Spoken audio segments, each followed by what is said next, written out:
Long before cities scarred the earth, and before humanity believed itself to be the master of nature, there existed a world where giants still ruled. In that forgotten age, isolated from the march of evolution and sealed away by time itself, lived a creature born not of myth, but of survival. His name would one day echo through human imagination as legend, but in his own world, he was simply life struggling to endure. King Kong was not a monster shaped by rage alone. He was the last titan of a prehistoric kingdom, a relic of an ancient earth that refused to die quietly. Kong's world was an island untouched by time, a place where evolution had taken a different path. Towering cliffs ringed the land like a natural prison, keeping its inhabitants locked in an era long erased elsewhere. Dense jungles swallowed sunlight, their canopies thick with vines, colossal trees, and shadows that moved with unseen predators. Rivers carved through the island, feeding swamps where ancient reptiles lurked beneath the surface. Volcanoes loomed in the distance, their presence a reminder that the earth here was still alive, violent, and unfinished. This was Skull Island, though it bore no name to its creatures. It was simply home. Kong was born into a world already fading. His kind had once dominated this land, giant apes larger than any creature alive today, their strength unmatched, their presence uncontested. But time is merciless, even to giants. Climate shifts, dwindling resources, and relentless predators slowly erased his species. One by one they fell, until Kong stood alone. He did not inherit a kingdom, he survived its collapse. His massive frame carried the weight of extinction, though he did not understand the word. He only understood loss. From his earliest days, survival shaped Kong's existence. As a young titan, he learned quickly that size alone did not guarantee safety. The island was filled with horrors that hunted even giants. Massive theropod dinosaurs stalked the forests, their jaws capable of crushing bone. Colossal serpents slithered through the undergrowth, their coils strong enough to suffocate prey many times their size. Insect swarms could strip flesh, and airborne predators watched from above. Kong grew not just strong, but alert. His intelligence set him apart. He learned patterns, remembered dangers, and adapted. Kong spent his days moving through the jungle like a living force of nature. His footsteps shook the ground, yet he moved with surprising silence when needed. He knew which paths were safe, which rivers concealed death, and which clearings were feeding grounds for predators. He fed on the island's abundant vegetation, massive fruits, thick roots, and foliage no ordinary creature could reach. But he was not a passive grazer. When threatened, he fought with ferocity born of necessity. Each battle sharpened his instincts, carving survival into muscle and bone. Despite his size and power, Kong lived a solitary life. There were no others like him to share dominance or companionship. The island echoed with his roars, not as a declaration of conquest, but as a warning. It was a call that said this land was still defended. Loneliness became his constant companion. While smaller creatures lived in packs and herds, Kong existed apart, watching from the heights of cliffs and treetops, an unseen guardian of a world that no longer remembered its own past. Kong's relationship with the island's smaller inhabitants was complex. Primitive human tribes had found their way to Skull Island long ago, stranded by fate or fleeing extinction elsewhere. To them, Kong was a god and a demon combined. They feared him, worshipped him, and built their lives around avoiding his wrath. Kong did not see them as enemies by default. He observed them as he observed all creatures, with caution.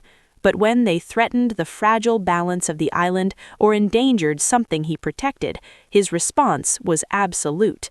Protection became Kong's unspoken role. Though driven by instinct rather than ideology, he maintained balance through dominance. Predators that grew too bold were crushed. Creatures that upset the fragile equilibrium were driven back. In doing so, Kong became more than a survivor. He became a stabilizing force. The island endured because he did. His battles were not acts of cruelty, but of necessity, the brutal enforcement of order in a world without rules. As years turned into decades, Kong grew larger, stronger, and more isolated. With no rivals of his kind, his growth went unchecked, fueled by the island's rich ecosystem and the absence of competition. His intelligence deepened with time. He recognized patterns not just in animals, but in weather, in the shifting jungle, and eventually in humans. He learned that humans brought chaos with them, fire, noise, and an unpredictability unlike any predator he had faced. When humans from the outside world finally arrived, they shattered the island's silence. Machines roared where birds once called, weapons cracked the air like thunder. Kong watched from the shadows, assessing this new threat. These humans were small, fragile, yet terrifying in their capacity to destroy. They did not respect the boundaries of the island, they did not understand its dangers, and they did not understand Kong. Kong's encounters with humans changed him. He was wounded not just in body, but in instinct. For the first time in his long life, he faced an enemy that did not belong to the natural order of his world. They hunted for conquest, not survival. They sought dominance without balance. Kong responded as he always had, with force. Yet even in conflict, his intelligence shone through. He chose targets deliberately, avoided unnecessary destruction, and displayed restraint that revealed more than animal instinct. One human in particular altered the course of Kong's life.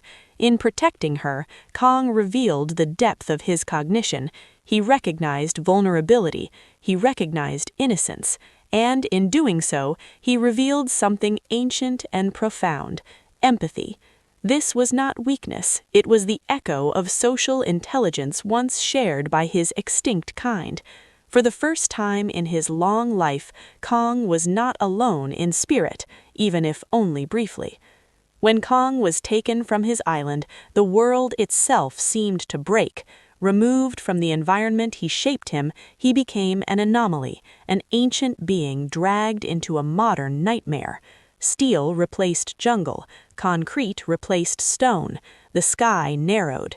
Yet even in captivity, Kong remained Kong. He did not submit, he endured. His strength, once meant to defend balance, became a spectacle for a world that had forgotten what true power meant.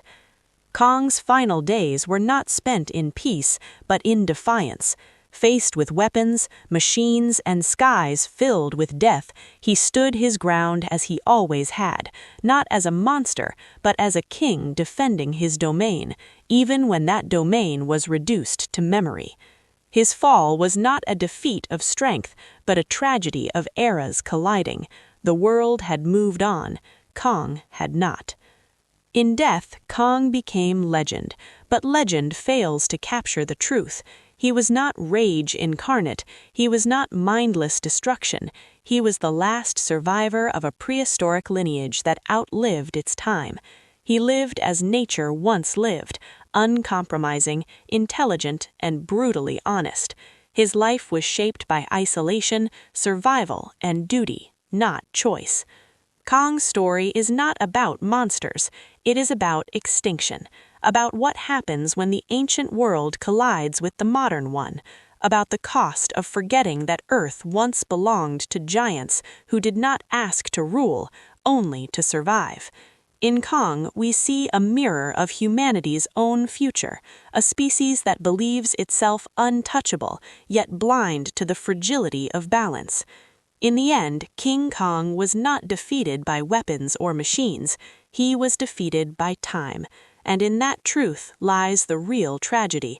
He was the last titan of a forgotten world, standing alone at the edge of extinction, roaring not in anger, but in remembrance of a planet that no longer exists.